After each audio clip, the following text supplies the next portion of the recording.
Malaking halaga ng hininalang iligal na droga ang nasabat ng mga otoridad sa isang intelligence-driven checkpoint operation sa Oroqueta City, Misamis Occidental. Isang high-value individual o HVI ang naaresto matapos umano'y makuhanan ng mahigit 1 milyong pisong halaga ng hinihinalang shabu sa Barangay Pines, Oroqueta City, Misamis Occidental, gabi ng Hunyo 9. Kinilala ng mga otoridad ang sospek sa alias Namon, 42 anyos na lalaki, walang trabaho at residente ng Barangay Eastern Plaridel, Misamis Occidental. Pinangunahan ng Oroqueta City Police Station ang operasyon sa Border Control Point Checkpoint sa koordinasyon ng Provincial Intelligence Unit ng Misamis Occidental, Provincial Drug Enforcement Unit at Plaridel Municipal Police Station. Bandang alas 11 ng gabi nang dumaan sa checkpoint ang isang puting Ford Everest, napansin umano ng mga pulis na may inihagis ang sospek sa kalsada habang papalapit sa checkpoint. Dahil sa kahina-hinalang kilos nito, agad na sinuri ng mga operatiba ang mga itinapong bagay. Sa beripikasyon, natuklasang ang mga ito ay naglalaman ng puting kristalinong substansya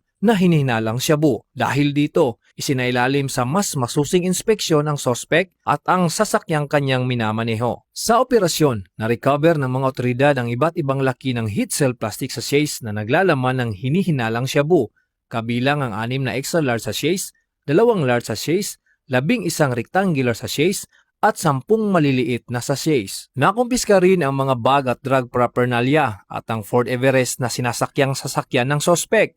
Umabot sa humigit kumulang 160 gramo ang kabuang timbang ng mga nakumpiskang hinihinalang iligal na droga na may katumbas na standard drug price na umaabot sa mahigit 1.08 million pesos. Patuloy naman ang dokumentasyon at inventory ng mga nakumpiskang ebidensya habang inihanda ang pagsasampa ng kaukulang kaso laban sa sospek dahil sa paglabag sa Republic Act 9165 o Comprehensive Dangerous Drugs Act of 2002.